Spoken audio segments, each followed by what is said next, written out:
I'm here, aptly enough, overlooked by a portrait of William III in Wadham's old library with Sophie Aldred. Sophie completed her undergraduate studies at Wadham College and is now embarked upon a doctorate on reading practices in the 17th century at Worcester College.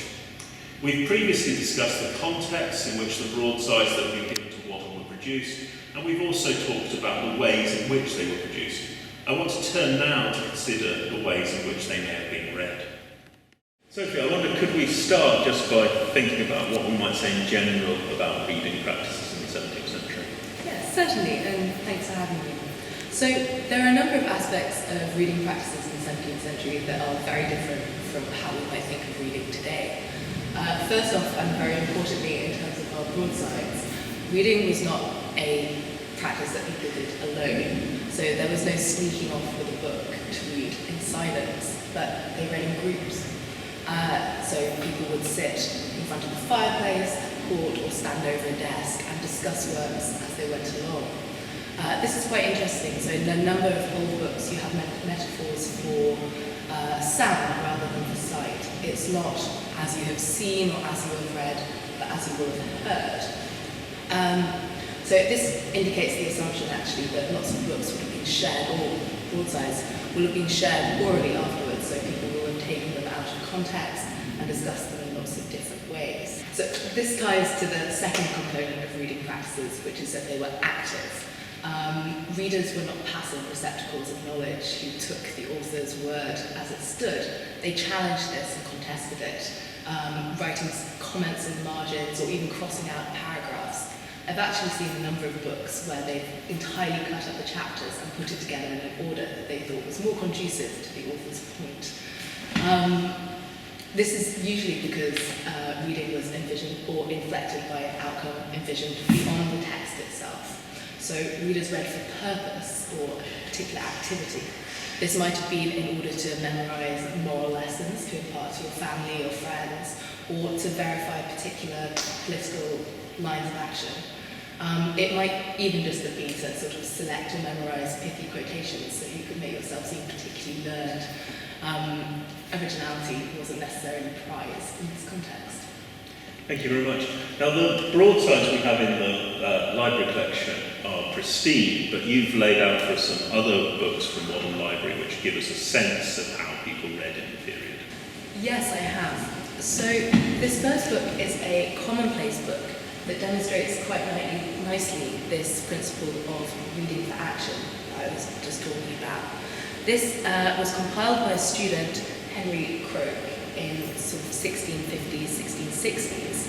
And as you can see here, he's copied out various passages from the Enchiridion of Epictetus, a Stoic philosopher, and sort of taken little moral lessons that are going to be useful for him in his later life. As you can sort of see as we continue through the book, he's not just taken the passages, going through, but reorganized them.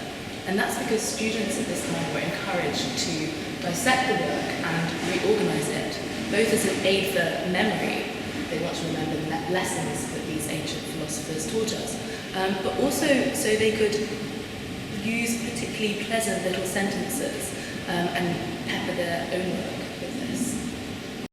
In this second book of homilies, you can see something of the process by which Commonplace books came about. Can you see how the author has sort of commented on and written the primary points from each passage? This is, again, an aid to memory, but also shows the process by which books were sort of reimagined and re-articulated. What the reader thought was important in a text was not necessarily what the author thought was the most important part. Here on folio 10, if we get to that as well, you also see the reader,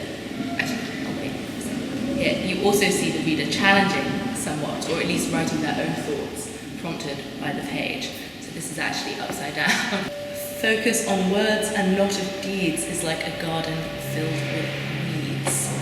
So, I'm not sure what that. This copy indicates the reader renumbering the different sermons and coming up with a makeshift index to show what they thought was important in the work. it suggests how, rather than reading the book cover to cover, they chopped and changed and selected essentially what was important to them. This book was actually owned by the Bishop of Worcester, or his son, the Archdeacon of Worcester.